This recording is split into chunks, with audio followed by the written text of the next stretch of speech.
5 মাইলত পদ্ম হাজৰিকা জিন্দাবাদ ধ্বনিৰে মুখৰিত 5 মাইল শান্তি সম্প্ৰীতিৰ স্থান 5 মাইল শান্তি সম্প্ৰীতিৰ স্থান হিচাপে গঢ়ি তুলি 5 মাইলৰ ৰাইজ বিগত সময়ত বঞ্চিত হৈছিল এতিয়া আৰু বঞ্চিত হ'বলগীয়া নহয় শুকুৰবাৰে 5 মাইলত এনেদৰে মন্তব্য কৰে বিধায়ক পদ্ম হাজৰিকাই আমাৰ মাজত ইতিমধ্যে আহি উপস্থিত শুকুৰবাৰে তেজপুৰ 5 মাইলত পূৰ্বৰ চতিয়া সমষ্টিৰ বিধায়ক পদ্ম হাজৰিকাই নদুৱাৰ দক্ষিণ মণ্ডলৰ কাৰ্যালয় উদ্বোধন কৰে বিধায়ক পদ্ম হাজৰিকাই 5 মাইলত আগমনৰ লগত সংগতি ৰাখি 5 মাইল ভোমৰাগুৰি ৰাজগড় চামধাৰা আদি গাঁও পঞ্চায়তৰ এলেকাৰ কেইবা হাজাৰ লোকে বিভিন্ন সাংস্কৃতিক দল আৰু ঢোলে ডগৰে স্বাগতম জনাই বিধায়ক পদ্ম হাজৰিকাক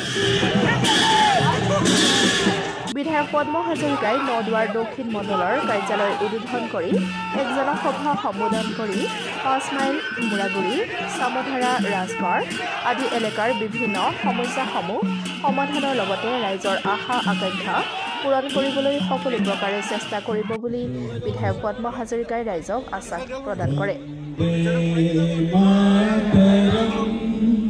শুকুৰবাৰৰ জনসভাত নদুৱাৰৰ বিধায়ক পদ্ম হাজৰিকাৰ লগতে ভাৰতীয় জনতা পাৰ্টীৰ নদুৱাৰ সমষ্টিৰ বিভিন্ন পৰ্যায়ৰ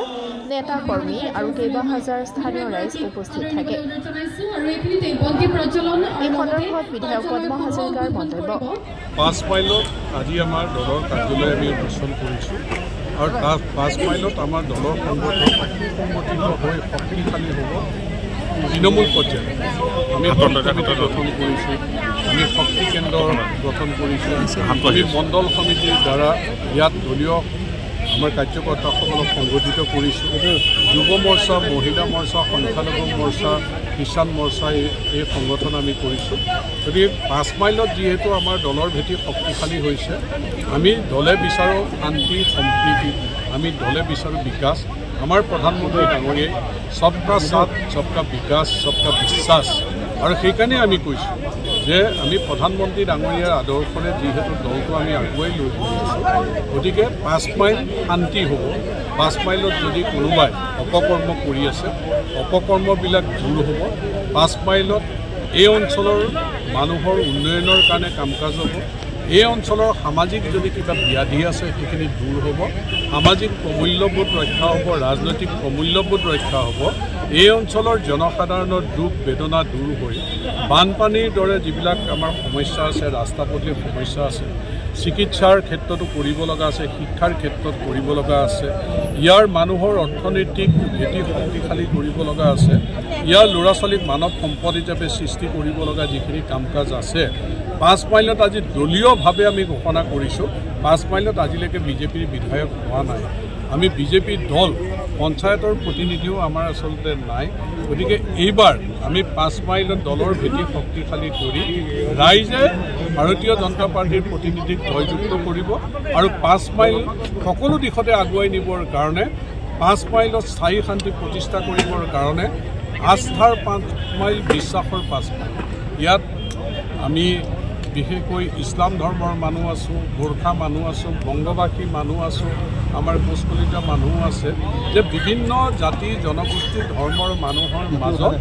আস্থা বিশ্বাস দৃঢ় কৰি শান্তি সম্প্ৰীতিৰ মাজেৰে আমি উন্নয়নৰ পথত 5 মাইল আগুৱাই লৈ যাবৰ কাৰণে আমি ঘোষণা কৰিছোঁ ৰাইজে আমাক আশীৰ্বাদ কৰিছে ৰাইজে আমাৰ প্ৰতি আস্থা বিশ্বাস প্ৰকাশ কৰিছে গতিকে ৰাইজক আমাৰ প্ৰতি বিশ্বাস ৰাখি সহযোগিতা আগবঢ়াবৰ কাৰণে আজি মই আহ্বান কৰিছোঁ একাংশ পঞ্চায়তত চৰকাৰে যিমান চেংচন কৰিছে ঠিক তেনেদৰে উন্নয়ন হোৱা পৰিলক্ষিত হোৱা নাই এই ক্ষেত্ৰত কিবা ব্যৱস্থা ল'ব লাগিব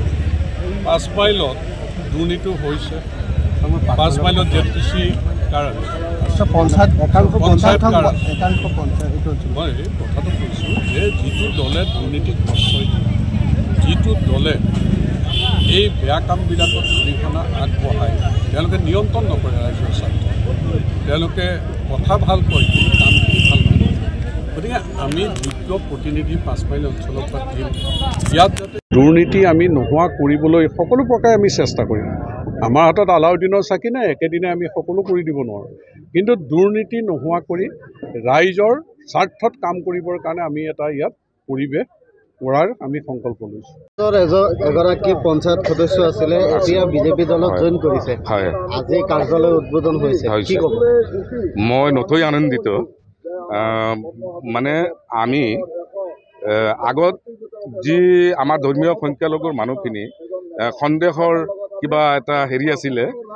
কিন্তু আমি ভাবিছোঁ যে পদ্ম হাজৰিকা ডাঙৰীয়া এজন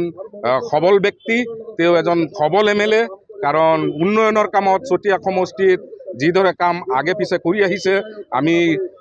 ৰাইজৰ মুখৰ পৰা শুনি পাইছোঁ যে তেওঁ উন্নয়নৰ কামত বহুত আগবাঢ়িছে। চাকৰিৰ পৰা আৰম্ভ কৰি যিকোনো অনুষ্ঠানৰ কাম তেওঁ সুচাৰুৰূপে কৰাই নিছে। আৰু আমি তেজপুৰ সমষ্টিৰ অন্তৰ্গত ধৰ্মীয় সংখ্যালঘুৰ মানুহখিনি একদম পিছপৰা হৈ আছিলোঁ, কিন্তু যেতিয়াৰ পৰা ডিলিমিনেশ্যন হ'ল তেতিয়াৰ পৰা আমি পদ্ম হাজৰিকাদেৱ যেতিয়া আমাৰ নদুৱাৰ সমষ্টিত অন্তৰ্ভুক্ত হ'ল, আমিও হৈছোঁ। গতিকে আমি ইমান উৎফুল্লিত হৈছোঁ যে আমাৰ এতিয়া আৰু চিন্তা নাই। পদ্ম হাজৰিকাদেৱ যি জেগাত আছে, আমাৰ এই পিছপৰা অঞ্চল বহুত আগবাঢ়িব। আমাৰ শিক্ষিত সমাজ যাতে চাকৰি বাকৰিৰ ক্ষেত্ৰত আগবাঢ়ে, বা এই বিজেপি চৰকাৰখনে যাতে আমাৰ উন্নয়নৰ কামত ধৰ্মীয় সংখ্যালঘু মানুহখিনিক আগবঢ়াই নিয়ে, সেইখিনিকে মই মানে ভাবি লৈছোঁ। আৰু আমাৰ একাংশ গাঁও পঞ্চায়তত দুৰ্নীতি হৈছে। আপুনি এগৰাকী প্ৰাক্তন ৱাৰ্ড সদস্য, হয়, কি ক'ব এই দুৰ্নীতি সন্দৰ্ভত? কি ক'ব? এতিয়া আৰু নহয়, এতিয়া পদ্ম হাজৰিকাদেৱ যিহেতু আহিছে, পঞ্চায়তত হাত দিব তেওঁ, নিশ্চয় সুচাৰুৰূপে পঞ্চায়তবোৰ চলিব। কাৰণ আগৰ প্ৰতিনিধিসকলে কংগ্ৰেছৰ ঘৰৰ লেনদেন কৰিছে, ঘৰৰ নামত টকা পইচা লৈছে। যদি MJ নৰেগাৰ কিবা কাম হৈছে, হাজিৰা দিছে 200-250 টকা, আৰু 3000-4000 টকাকে প্ৰত্যেক একাউণ্টৰ পৰা তেওঁলোকে কাৰেকশ্যন কৰি লৈছে। যদিও লেবাৰ দি কাম কৰাব লাগে, লেবাৰে কাম কৰা নাই, গাড়ী কেৰিজ কৰিছে, সেইবিলাক পাক চক্কৰ লগাই মানে সিহঁতে টকা পইচা লুটিছে। কিন্তু তেনেকুৱা পৰ্যায় আৰু নাপায়, কাৰণ আমাৰ বিধায়কজন এতিয়া সবল, আৰু তেওঁ চকু দিব। আৰু পঞ্চায়ত প্ৰতিনিধিসকল তেনেকুৱা দুৰ্নীতি কৰিব নোৱাৰে বুলি মোৰ বিশ্বাস।